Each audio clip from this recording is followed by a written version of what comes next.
Selamat datang di channel Pemuja Malam. Jangan lupa like, share, and subscribe ya. Terima kasih. Chapter 5 Calon Janda.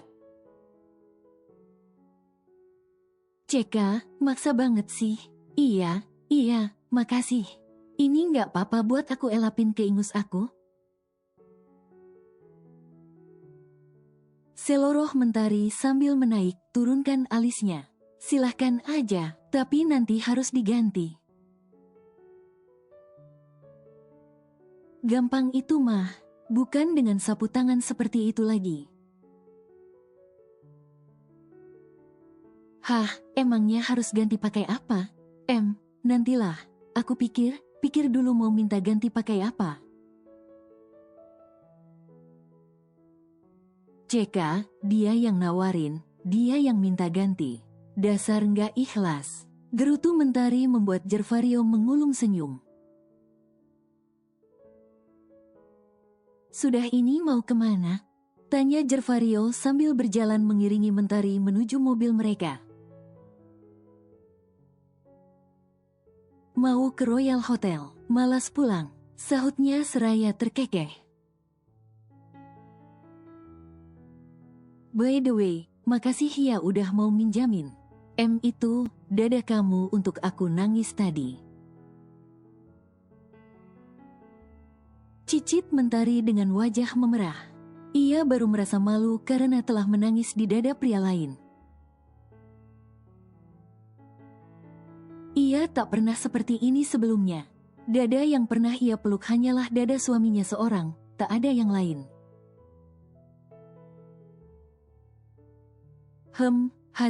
Hati di jalan. Ucapnya saat mentari telah duduk di balik kemudi.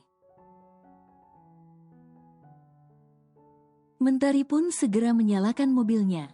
Setelah pintu ditutup, mentari pun melambaikan tangannya melalui jendela mobilnya. Setelah berada di dalam mobil pun, otak mentari tak berhenti berpikir. Memikirkan rencana apa saja yang akan dilakukannya kelak. Khususnya membalas semua sakit hatinya selama ini. Benar kata Jerva, setelah ini, aku tidak boleh menangis lagi. Aku tidak boleh menyia-nyiakan air mataku lagi. Mereka tak pantas untuk aku tangisi. Akan ku buat mereka menyesal telah menyia-nyiakan pengorbananku dan menyakiti hatiku seperti ini. Tunggu saja tanggal mainnya. Malam kian larut, tapi Sandi justru tak kunjung dapat memejamkan matanya. Ia justru begitu gelisah di atas tempat tidurnya. Sebab pikirannya kini justru tertuju pada mentari saja. Saat melihat mentari tadi, sebenarnya ia begitu terkesima. Wajahnya yang memang sudah cantik jadi kian cantik, anggun, dan menawan. Bahkan ia pun menyadari, hampir setiap pasang mata laki menatapnya penuh minat saat melihat kedatangannya tadi. Ingin rasanya Sandi merengkuhnya ke dalam dekapannya, dan memamerkan pada semua orang kalau ia adalah istrinya. Tapi tadi secara tidak langsung Tari juga sudah mengumumkan kalau dia adalah istriku, kan? Monolog Sandi dalam hati merasa bangga.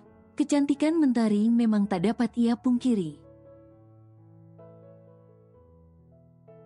Sesuai namanya, mentari, ia memancarkan sinar yang membuat hati terpukau pun hangat tak bertepi. Tapi, kenapa tiba perasaannya tak tenang? Apalagi saat ucapan mentari sebelum pergi tadi terngiang di telinganya. Seolah itu merupakan ucapan perpisahan. Ungkapan penuh luka dalam sebuah ucapan turut berbahagia. Enggak, aku nggak mau kehilangan Tari. Aku mencintainya dan aku tak ingin ia lepas dari tanganku apalagi sampai ia jatuh ke pelukan laki lain.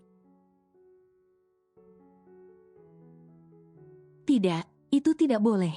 Batin Sandi kembali bermonolog. Kamu kenapa sih, Mas? Kok kayak gelisah gitu? Sakit perut? Omel Erna kesal karena Sandi yang tak hentinya bergerak. Padahal ia sudah benar mengantuk. Mas, iya, Mas sakit perut. Kamu terganggu ya? Dusta Sandi sambil memasang senyum semanis mungkin. Udah tahu nanya, tidur luar sana kalau masih sakit. Ganggu aku tidur aja, udah tahu aku sakit, gak boleh kurang tidur. Mas malah gerak terus gitu. Sembur Erna dengan mata mendelik tajam.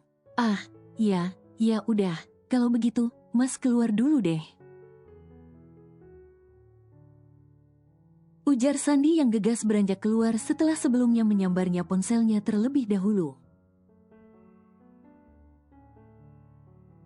Entah mengapa hari Sandi tak tenang malam ini.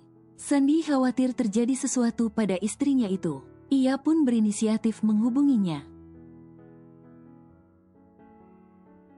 Setibanya di ruang tamu rumah Erna, Sandi pun bergegas mencoba menghubungi Mentari. Namun panggilan pertama tak diangkat, panggilan kedua pun sama, panggilan ketiga pun tak direspon. Hingga panggilan kelima pun panggilannya tidak direspon sama sekali. Sandi gelisah setengah mati, lantas ia melirik ke arah jam di sudut atas layar ponselnya. Sandi sontak mendesah lirih, pantas saja pikirnya.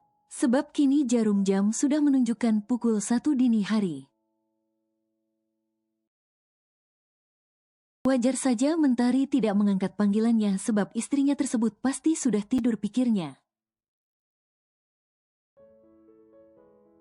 Sementara itu, di salah satu kamar presidensial Suite Royal Hotel, tampak Mentari sedang asik menonton drama Korea dari layar laptopnya yang baru ia beli siang tadi. Peduli amat sama suaminya yang terus-menerus menghubunginya. Ia tak mau bicara dengan suaminya itu beberapa waktu ini. Ia ingin menenangkan diri. Bahkan ia sudah membuat keputusan besar yang pasti akan mengejutkan Sandi. Namun merupakan kabar membahagiakan bagi mertua dan adik iparnya. Namun, ia yakin itu takkan terjadi selamanya. Keesokan harinya, pagi sekali Sandi telah tampil rapi. Tapi sebaliknya, Erna justru masih bergelung dengan selimut. Padahal matahari saja sudah tersenyum ceria memancarkan sinarnya. Ah, Sandi tiba saja ingat sang istri di rumah mereka. Bila pagi begini biasanya Mentari sudah cantik dan harum. Mentari juga sudah menyapu rumah dan membuat sarapan. Baru juga 1 hari ia tidak melihat pemandangan itu, tapi hati Sandi sudah merindu. Karena itu, ia bangun pagi. Setelah sarapan rencananya ia ingin mengunjungi sang istri di rumah mereka. San, kamu udah rapi, mau kemana? Bukannya masih cuti kerja ya? Tanya Asma, ibunya Erna. Itu Ma, Sandi mau pulang sebentar. Ada barang yang mau Sandi ambil. Ujar Sandi, ambil, bukannya kalian emang akan pulang ke sana hari ini? Jangan bilang kamu gak mau bawa Erna pulang ke rumahmu dan ingin membiarkan Erna tetap di sini. Sedangkan kamu ingin senang sama istri mandul kamu itu, tuduh Asma dengan mata memicing membuat Sandi mengerutkan keningnya. Kami belum ada membahas itu. Mengapa Mama bisa bicara seperti itu? Tukas Sandi tak suka dengan tuduhan ibu mertuanya itu. Dan lagian kan, aku mohon, jangan pernah menghina Tari. Bagaimanapun, Tari itu istri Sandi. Jadi Sandi mohon. Tolong Mama jangan ikutan Mama Sandi yang suka menghina Tari. Imbuh Sandi membuat mata Asma melotot tajam. Kamu berani membantah kata Mama. Kamu mau Mama bilangin Erna buat jauhin kamu dan keluarga kamu dari calon anak kami, hah? Biar kalian sekalian gak pernah ketemu sama calon anak kamu itu, sahut Asma ketus membuat Sandi gelagapan. Bu, bukan maksud Sandi seperti itu, Ma. Sandi cuma minta tolong supaya gak menghina Tari lagi. Itu aja. Jelas Sandi membela diri. Emang benar dia mandul kan? Kalau nggak mandul, pasti kalian sudah punya anak sejak lama. Jadi nggak usah belain dia deh. Nggak level, udah miskin, nggak berpendidikan, nggak punya pekerjaan, mandul lagi. Apa bagusnya perempuan kayak gitu dipertahankan? Ketus Asma lagi membuat Sandi memejamkan matanya. Ingin marah tapi yang bicara itu ibu mertua. Tidak dijawab, ibu mertuanya tidak mau menghentikan omelan. Ada apa ini pagi? Pagi udah ribut, Mas. Tanya Erna pada Sandi. Rambut Erna tampak masih berantakan. Bahkan di sudut bibir Erna masih menyisakan setitik iler. Yang jujur saja membuat Sandi menghela nafasnya. Itu, suami kamu ini, masa dia mau pulang dengan alasan mau ambil sesuatu? Pasti itu cuma alasan supaya dia bisa senang dengan istri mandulnya itu. Ketus Asma membuat rahang Erna mengeras. Benar begitu, Mas. Ucap Erna dengan suara meninggi. Ia tak terima bila Sandi kembali pada Mentari. Aku cuma mau ambil barang sayang, percayalah. Sandi mencoba berbicara lemah lembut. Ngapain ambil sendirian? Bukannya kita bakal pulang ke sana? Atau kita langsung pulang aja pagi ini ke sana? Bagaimana? Jantung Sandi rasanya ingin meledak. Bagaimana mungkin Sandi membawa perempuan itu ke rumahnya? Bisa pecah perang dunia ketiga bila Erna ikut pulang ke rumahnya. Tapi, Erna justru terus memaksa. Bahkan ibu Sandi yang baru datang kembali pagi itu membela Erna, membuatnya tak berdaya. Hingga disinilah mereka sekarang, di mobil miliknya dengan tujuan pulang ke istana dia dan Mentari. Wajah Sandi sepanjang perjalanan ditekuk masam.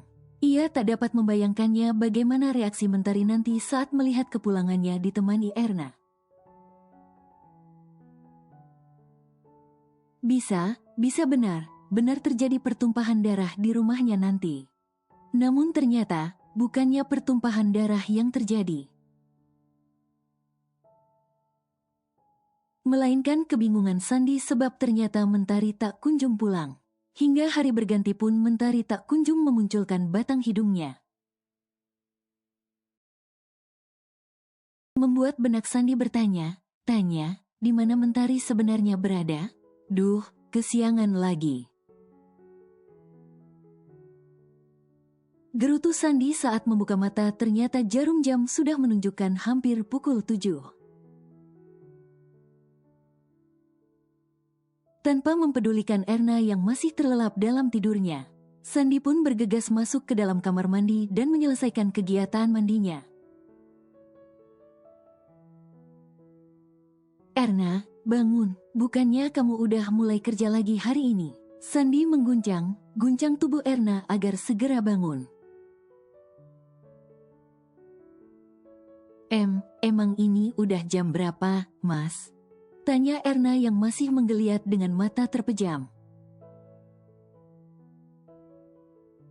Udah jam 7. Apa? Duh, kacau. Ucap Erna sambil melemparkan selimutnya asal kemudian bergegas ke kamar mandi.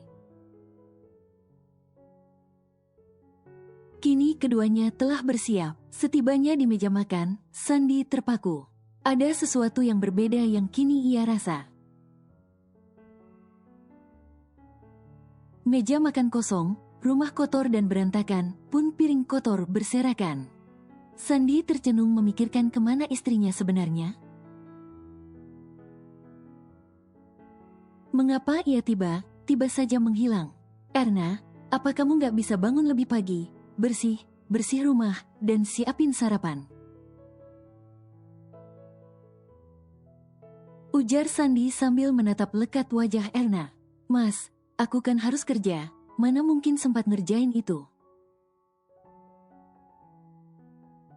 Tolak Erna yang memang tidak menyukai mengerjakan pekerjaan rumah. Tapi kamu sekarang sudah jadi istri, sudah kewajiban kamu mengerjakannya. Kamu tahu, biasanya setiap aku bangun, Tari pasti sudah menyiapkan sarapan di meja ini. Rumah udah bersih, piring kotor pun gak ada satupun. Tapi sekarang, kamu benar beda dari Tari. Ujar Sandi membandingkan Erna dan Mentari. Mas, gak usah bandingin aku sama si mandul itu ya. Terang aja kami beda, dia gak bekerja kayak aku, jadi wajar dia bisa ngerjain semuanya. Mas telepon Gih si mandul itu, buruan pulang. Suruh masak terus beres, jadi perempuan jangan gak guna kayak gitu. Udah mandul, malas lagi. Seharusnya dia bersyukur, kamu masih mempertahankan dia. Bukannya sok gak pulang kayak gini. Heran deh kamu bisa punya istri kayak gitu. Omel Erna panjang lebar sambil mengambil roti tawar dan selainya. Kemudian ia letakkan begitu saja di atas meja. Makan ini aja, aku harus segera ke tempat kerja. Tukas Erna yang segera berlalu dari hadapan Sandi. Sandi pun menghela nafasnya, benar juga kata Erna pikirnya. Lantas ia pun mengeluarkan ponselnya dan mencoba menghubungi Mentari. Sandi berdecak kesal, padahal status Mentari online. Tapi ia tidak mau mengangkat panggilannya sama sekali. Sial, mau kamu apa sih Tari? Sepertinya kamu benar ingin membuatku marah. Geram Sandi sambil mengetik sebuah pesan untuk Mentari. Kamu di mana? Buruan pulang, Tari. Jangan buat aku marah, Sen. Setelah mengetikkan pesan, Sandi pun segera membalikkan badannya. Ia sudah kehilangan selera makannya. Yang bercokol di benaknya kini hanya rasa kesal. Apalagi setelah melihat story WhatsApp dari Mentari yang menampilkan sebuah kamar besar dan mewah. Yang dapat Sandi tebak itu merupakan gambar sebuah kamar hotel. Tak cukup hanya itu, Mentari juga memposting menu sarapannya yang sangat mewah dan nikmat. Sungguh berbanding terbalik dengan yang ada di hadapannya kini. Hanya beberapa lembar roti dan selai kacang. Kurang ajar, jadi dia sedang bersenang, senang dengan tidur di hotel. Menghabiskan uang saja, aku sudah payah kerja, tapi dia yang berfoya-foya. Aku saja tidak pernah tidur di hotel mewah seperti itu, paling hotel kecil atau motel, tapi dia justru. Ceka, awas saja kalau kau pulang nanti. Tari, aku pasti akan memberimu pelajaran. Geram Sandi sambil masuk ke dalam mobilnya, kemudian melajukan mobilnya dengan kecepatan cukup tinggi. Pak Sandi, dipanggil Pak Galih ke ruangannya, ujar salah satu staf MTR Furniture. Sandi mengerutkan keningnya, tidak biasanya dia dipanggil seorang diri ke ruangan direktur utama perusahaan itu. Dia hanya seorang manajer, biasanya ia baru bisa bertemu atasannya saat melakukan meeting dengan seluruh kepala divisi termasuk kepala divisinya. Lalu kini, ia tiba saja dipanggil untuk apa? Apa dirinya telah melakukan kesalahan? Kalau boleh tahu, untuk urusan apa ya, tumben Pak Galih panggil aku ke ruangannya? Tanya Sandi pada staf bernama Agung itu. Tapi Agung justru mengedikkan bahunya. Mana saya tahu, kamu melakukan kesalahan kali? Terka Agung sambil memicingkan matanya. Sejak awal ia tidak menyukai keberadaan Sandi, sebab menurutnya dan rekan lainnya, kinerja Sandi tidaklah sebagus itu, hingga dalam waktu singkat bisa diangkat menjadi seorang manajer. Kesalahan apa? Mana ada? Aku saja kan baru masuk setelah cuti 3 hari.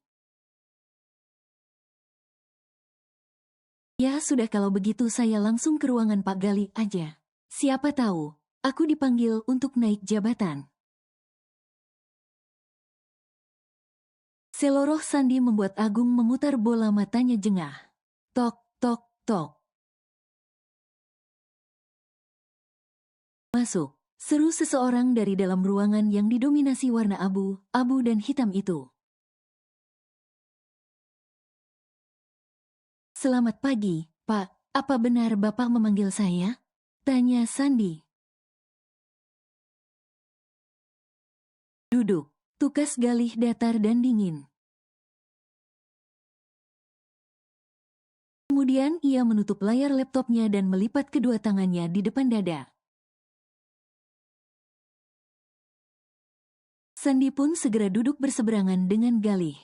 Kemarin kau mengambil cuti selama 3 hari. Jelaskan apa tujuannya? Jujur, jangan ada kebohongan. Tegas Galih sambil menatap tajam netra Sandi. Sandi sontak menelan ludahnya sendiri. Perasaan was bercokol di benaknya. Saya menjaga istri saya di rumah sakit, Pak. Memangnya kenapa, Pak? Benarkah? Mata Galih kian memicing tajam. Benar, Pak. Dusta Sandi membuat Galih tersenyum sinis. Anda tahu, saya sangat menghargai karyawan yang bersifat loyal pada perusahaan. Ciri karyawan yang memiliki loyalitas salah satunya setia kepada pasangannya. Bagaimana karyawan itu bisa bersikap loyal bila dengan pasangan saja ia berkhianat? Bahkan dengan teganya menutupi pernikahannya dengan wanita lain. Dengan alasan menjaga istri yang sedang sakit. Sungguh sangat keterlaluan. Ucap Galih dengan nada rendah dan dingin membuat nafas Sandi seketika tercekat. Maksud Anda, Pak, Tanya Sandi yang masih berpura-pura bodoh. Galih mengeluarkan sesuatu dari dalam amplop coklat dan melemparkannya ke hadapan Sandi.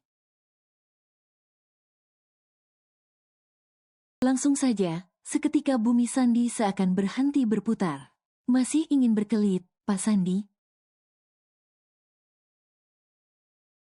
Desis Galih membuat lidah Sandi tiba-tiba keluh. Kepada istri Anda sendiri saja Anda tega membohonginya. Bahkan mengatakannya sakit demi melancarkan pernikahan Anda, apalagi dengan perusahaan. Loyalitas Anda kini mulai saya ragukan. Bahkan saat saya bertanya pun, Anda memilih berbohong. Karena itu, maaf, mulai sekarang jabatan Anda akan saya turunkan menjadi staf biasa. Apalagi mengingat kinerja Anda sebenarnya masih kalah jauh dibandingkan staf yang. Masih banyak staf yang lebih berpotensi dari Anda. Jadi mulai sekarang, bereskan barang Anda. Rinto akan menjelaskan pekerjaan Anda selanjutnya, tegas Galih. Tapi Pak, Anda tidak bisa bersikap sewenang-menang seperti ini. Anda tidak bisa menyangkut, pautkan kehidupan pribadi dan pekerjaan. Jadi Anda tidak bisa menurunkan jabatan saya begitu saja. Tolak Sandi yang tidak terima jabatannya diturunkan.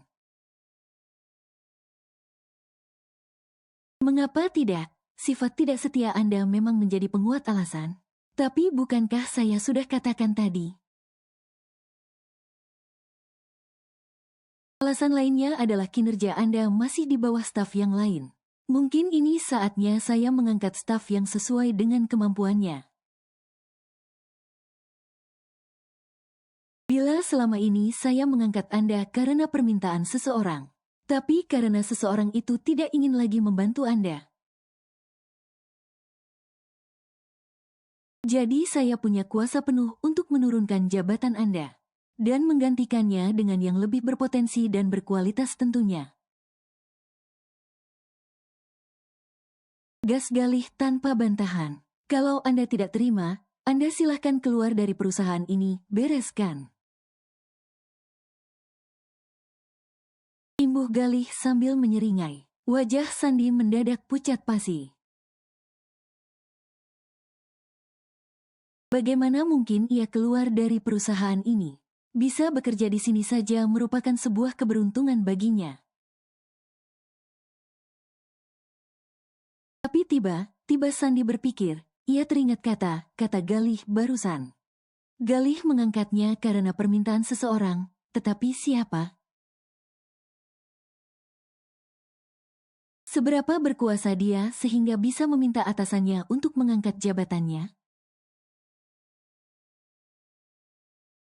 Bagaimana, kau terima diturunkan jabatan atau memilih resign?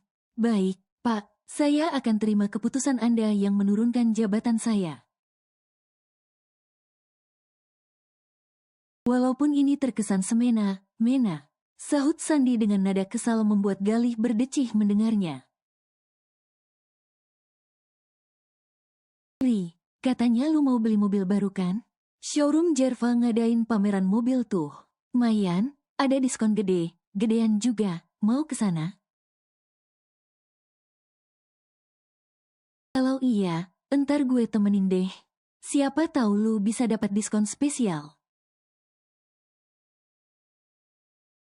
Lukas Jeanara dari sambungan telepon. Di mana? Tanya Mentari sambil mengulas lipstik warna nude pada bibir indahnya. Angkasa Mall, gimana? Dan lokasinya nggak jauh dari Royal Hotel, jadi kita bisa janjian langsung di sana. Gimana, lu mau? Boleh juga. Gue juga nggak enak pinjam mobil Kak Galih mulu. Kayaknya emang gue harus punya mobil sendiri. Sehabis itu, lu mau temenin gue ketemuan sama agen properti ya? Gue mau beli apartemen. Apartemen? Nggak langsung rumah aja?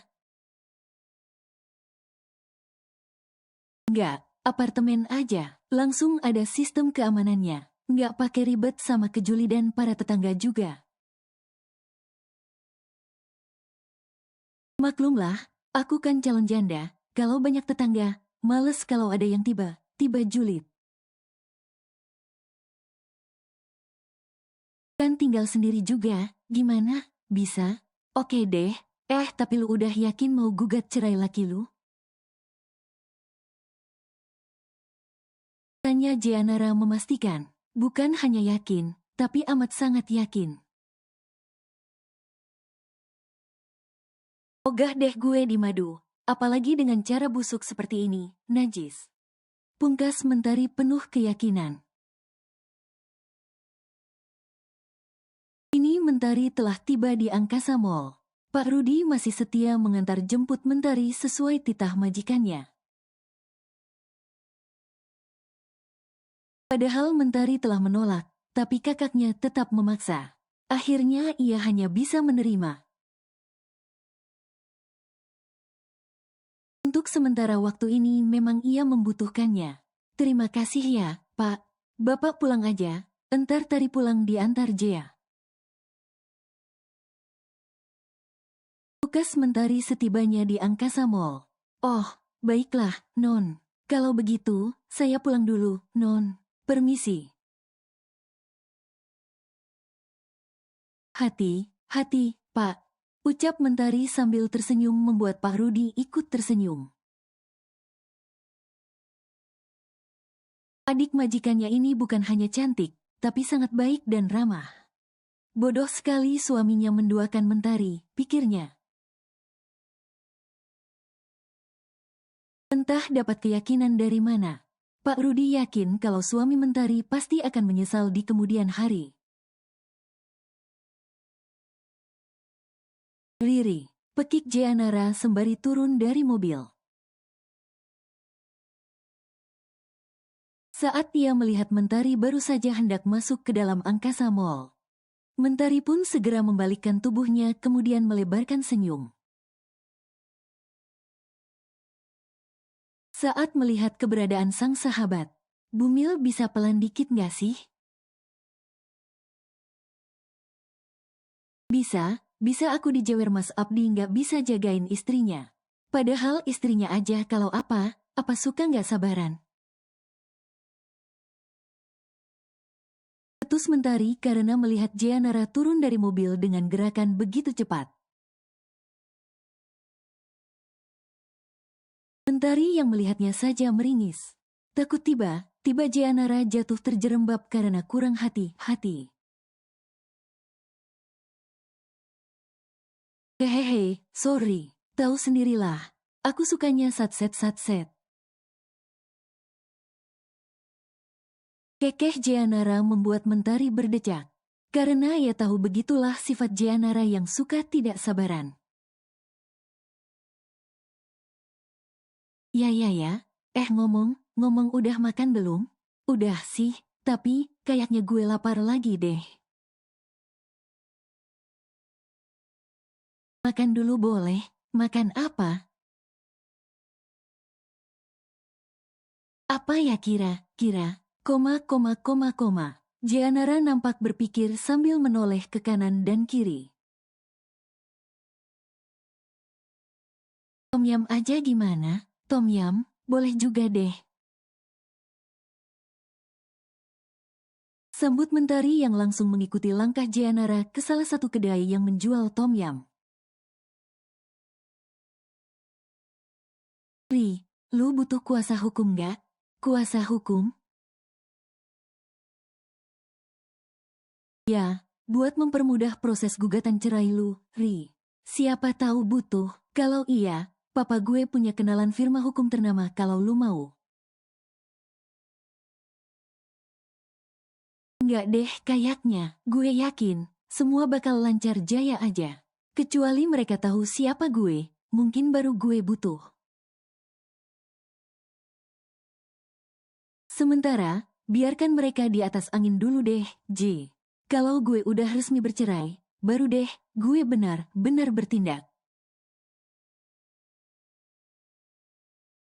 Gue bakal buat mereka menyesal sekaligus tercengang.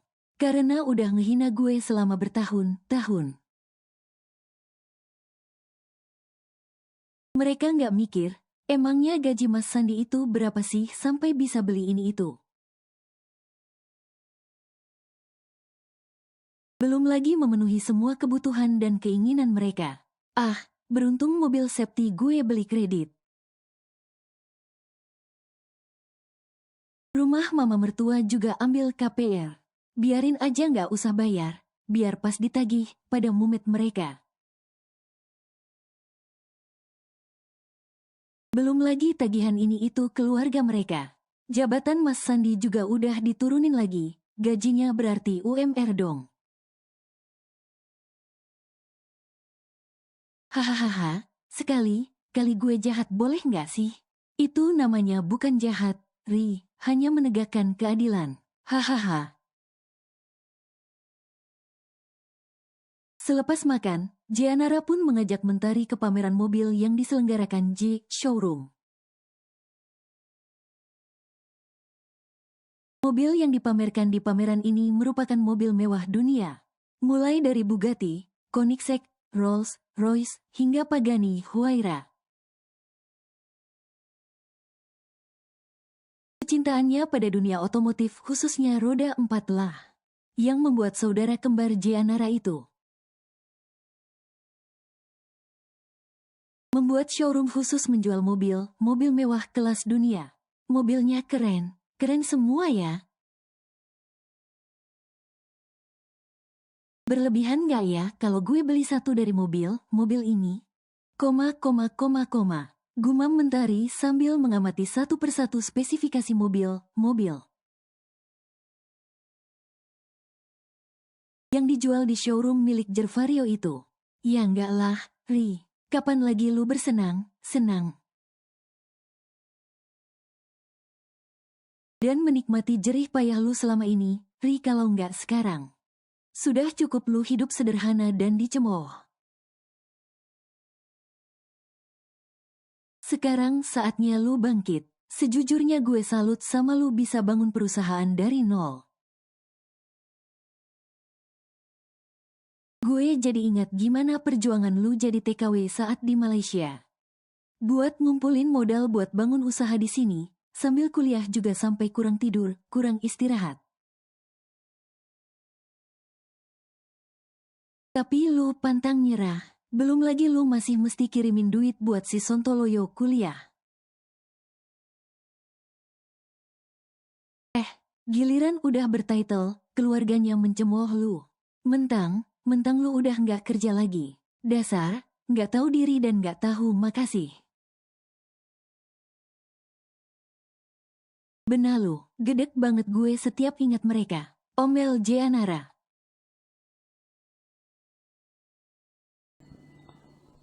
Bersambung.